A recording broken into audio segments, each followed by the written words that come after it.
Central government నుండి అయితే భారీ జాబ్ నోటిఫికేషన్ అయితే వచ్చింది. ఈ వీడియోలో నేను క్లియర్గా ఎక్స్ప్లెయిన్ చేస్తా. ఇంతకుముందు నేను చెప్పిన చేసిన వీడియోస్లో చాలా వరకు ఎట్లా ఉండేదంటే ఓన్లీ 10th క్లాస్ చదివిన వాళ్ళకి, ఇంటర్మీడియట్ చేసిన వాళ్ళకి, అంటే ఈ క్వాలిఫికేషన్ ఉంటేనే జాబ్ అప్లై చేసుకోవచ్చు అనేట్టుగా ఉండేది. బట్ ఈ జాబ్ నోటిఫికేషన్ ఏదైతే ఉందో అట్లా కాదు.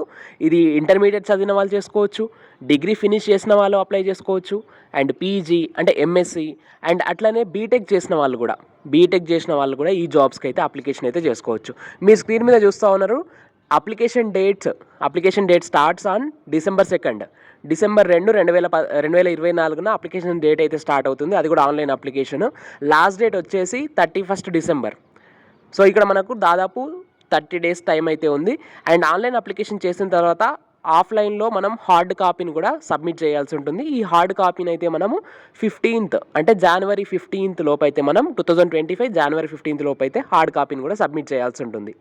సో మనకు దాదాపు 45 days టైం అయితే ఉందన్నమాట. అండ్ అప్లికేషన్ ఎట్లా చేయాలి, ఎలిజిబిలిటీ క్రైటీరియా ఆల్రెడీ మనం చూసేసినాం.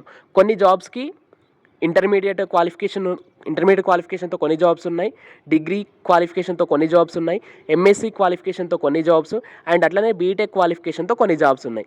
ఇప్పుడు ఈ వీడియోలో ఒక్కో క్వాలిఫికేషన్లో ఏ జాబ్స్ ఉన్నాయి, వాటి శాలరీ ఎంత, అప్లికేషన్ ఎట్లా చేయాలి అని క్లియర్గా చెప్తా. వీడియోని ఎక్కడ కూడా స్కిప్ చేయకండి. అండ్ ఇక్కడ మీరు స్క్రీన్ మీద చూస్తున్నట్టు లాగిన్ అయితే చేసుకోవాలి, లేదా అప్లికేషన్ ఫస్ట్ న్యూ రిజిస్ట్రేషన్ అయితే చేసుకోవాలి. సో న్యూ రిజిస్ట్రేషన్ చేసిన తర్వాత మనకు అప్లికేషన్ డీటెయిల్స్ వస్తాయి. సో అప్పుడైతే మనము లాగిన్ చేసుకుని అప్లికేషన్ అయితే చేయాల్సి ఉంటుంది.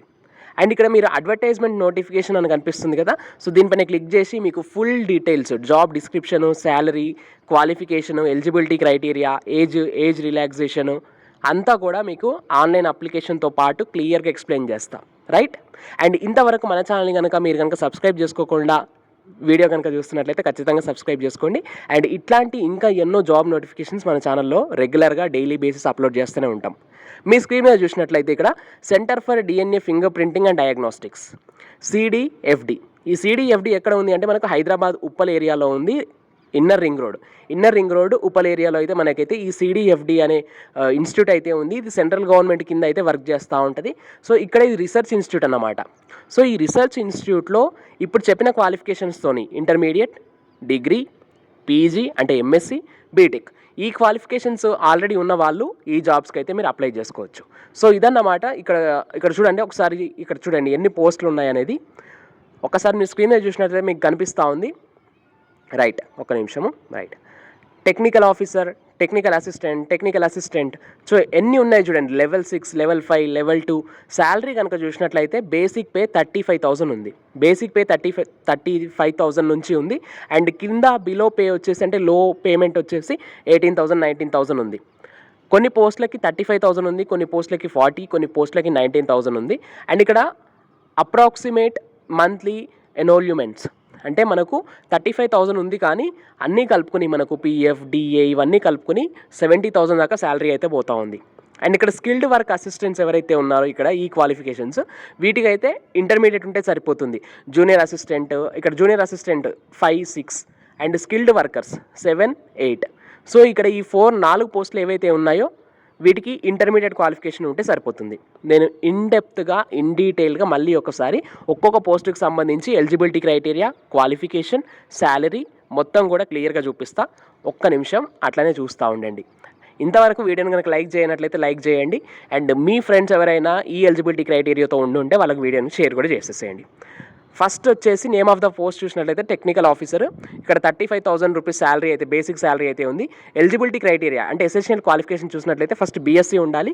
BScతో పాటు 5 సంవత్సరాల క్వాలిఫికేషన్ అంటే వర్క్ ఎక్స్పీరియన్స్ ఉండాలి. BSc చేసి అంటే డిగ్రీ చేసి 5 years వర్క్ ఎక్స్పీరియన్స్ అయినా ఉండాలి. లేదంటే MSc కూడా ఫినిష్ చేస్తుంటే వర్క్ ఎక్స్పీరియన్స్ అవసరం లేదు. BSc ప్లస్ MSc ఉంటే వర్క్ ఎక్స్పీరియన్స్ అవసరం లేదు, రైట్?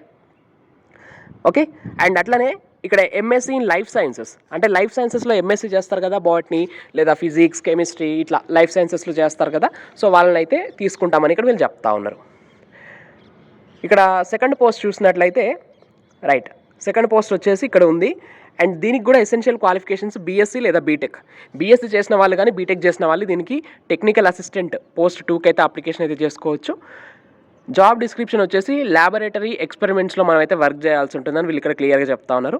పోస్ట్ 3 థర్డ్ పోస్ట్ వచ్చేసి technical assistant 30 years age limit ఉన్న వాళ్ళ వరకు మొత్తం కూడా అప్లై చేసేసుకోవచ్చు.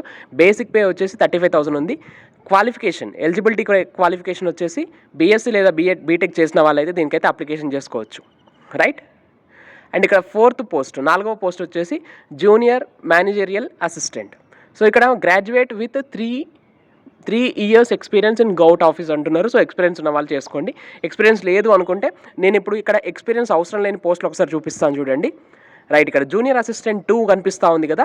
సో ఈ జూనియర్ అసిస్టెంట్ 2 ఎవరైతే ఈ పోస్ట్ ఏదైతే ఉందో ఇక్కడ candidate should possess 12th class లేదా ఈక్వివాలెంట్ క్వాలిఫికేషన్, అంటే డిప్లొమా చేసిన వాళ్ళు కానీ లేదంటే ఇంటర్మీడియట్ చదివిన వాళ్ళు కానీ ఈ జూనియర్ అసిస్టెంట్ 2కి అయితే ఈ పోస్టులకు అయితే అప్లికేషన్ అయితే చేసుకోవచ్చు.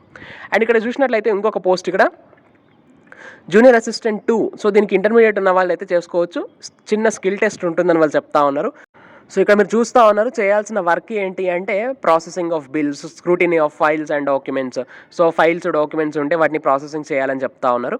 అండ్ అట్లనే జూనియర్ అసిస్టెంట్ 2 ఒకసారి మీరు ఇక్కడ చూడండి. నెక్స్ట్ పోస్ట్ వచ్చేసి జూనియర్ అసిస్టెంట్ 2, శాలరీ వచ్చేసి 19,000 ఉంది.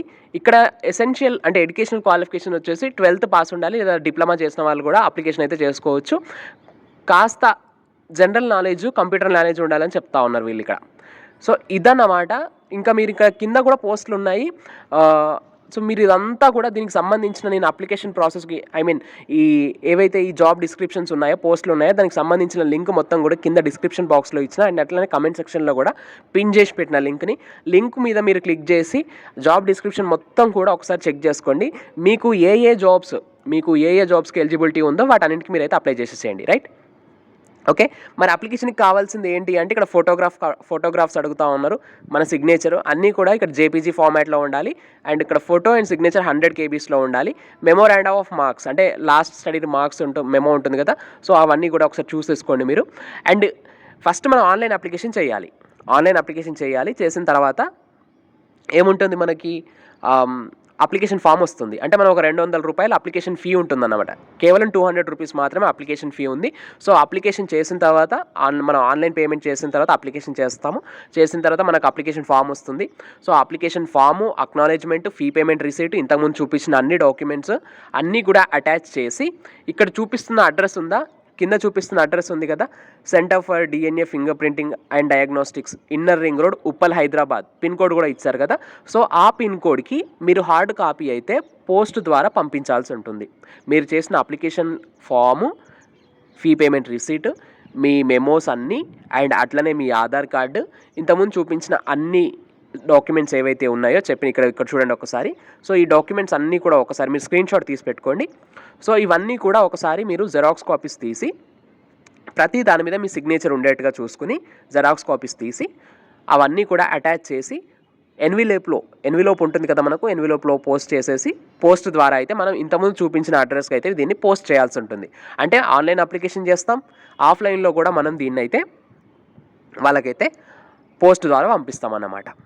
రైట్, ఇదన్నమాట అప్లికేషన్ ప్రాసెస్. మీకు ఇంకా అప్లికేషన్ ప్రాసెస్కి ఏమైనా డౌట్ ఉంటే మీరు కామెంట్ సెక్షన్లో కామెంట్ చేయండి. అండ్ నేను దీనికి సంబంధించి లింక్స్ కింద డిస్క్రిప్షన్ బాక్స్లో ఇస్తా. సో ఆ లింక్ పైన క్లిక్ చేసి మీరు అప్లికేషన్ అయితే చేసుకోవచ్చు. దానికన్నా ముందు మీరు ఈ అప్లికేషన్ ఫామ్ ఏదైతే ఉందో ఈ మొత్తం డాక్యుమెంట్ కూడా ఇప్పుడు మీరు చూస్తూ ఉన్న PDF, సో ఈ PDFకి సంబంధించిన లింక్ ఇస్తాను నేను. ఆ లింక్ పైన క్లిక్ చేసి ఒకసారి ఎలిజిబిలిటీ క్రైటీరియా, ఏ పోస్టులు ఉన్నాయి ఏంటి, శాలరీ ఏంటి, మొత్తం కూడా ఒకసారి చెక్ చేసుకోండి. రైట్, ఒకసారి ఇక్కడ స్క్రీన్ మీద చూడండి. అట్లనే ఈ హార్డ్ కాపీ పంపించేప్పుడు వాళ్ళకు మనం నో అబ్జెక్షన్ సర్టిఫికేట్ అని పంపాల్సి ఉంటుంది. నో అబ్జెక్షన్ సర్టిఫికేట్ అని కూడా మీరు దీన్ని అయితే ప్రింట్అవుట్ తీసుకోండి. ఈ PDF ఏదైతే ఉందో నేను దీన్ని కింద డిస్క్రిప్షన్ బాక్స్లో లింక్ ఇచ్చాను. సో ఆ లింక్ పైన క్లిక్ చేసి మీరు ఈ PDFలోంచి నో అబ్జెక్షన్ సర్టిఫికేట్ ఆ పేజ్ అండ్ అట్లనే ఈ సెల్ఫ్ డిక్లరేషన్ పేజ్ని రెండింటిని ప్రింట్అవుట్ తీసుకుని ఫిల్ చేయండి. అండ్ ఫిల్ చేసిన తర్వాత వీటిని ఇంతకుముందు చెప్పిన డాక్యుమెంట్స్తో పాటు అటాచ్ చేసి వీటిపైన మీ సిగ్నేచర్స్ చేసి హార్డ్ కాపీ అయితే పంపాల్సి ఉంటుంది. సో ఇది application process. Okay, I hope it's clear. మీకు క్లియర్గా అర్థమైందని నేను అనుకుంటా ఉన్నాను. అండ్ ఇట్లాంటి వీడియోస్ కోసం, ఇట్లాంటి యూస్ఫుల్ ఇన్ఫర్మేషన్ కోసం మన ఛానల్ని చూస్తూనే ఉండండి, సబ్స్క్రైబ్ చేసుకోండి. That's all for now. Thanks for watching. Stay tuned to our channel Science feeds.